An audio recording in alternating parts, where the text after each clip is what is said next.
Как распространяется COVID-19 и как от него защититься?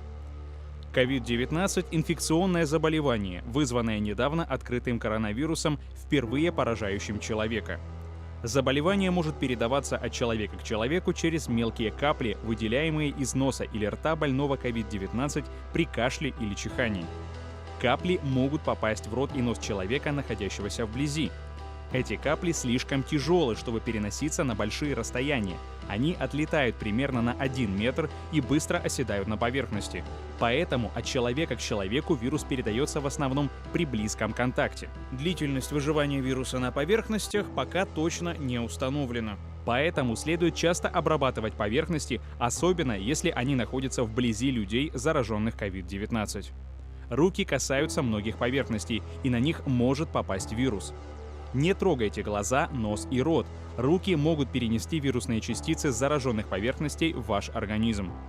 При кашле или чихании прикрывайте рот или нос сгибом локтя или одноразовой салфеткой. Использованную салфетку нужно сразу же выбросить в закрывающуюся урну.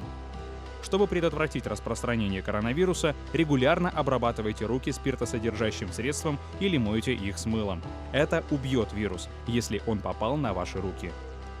Заботьтесь о своем здоровье и предотвращайте распространение COVID-19.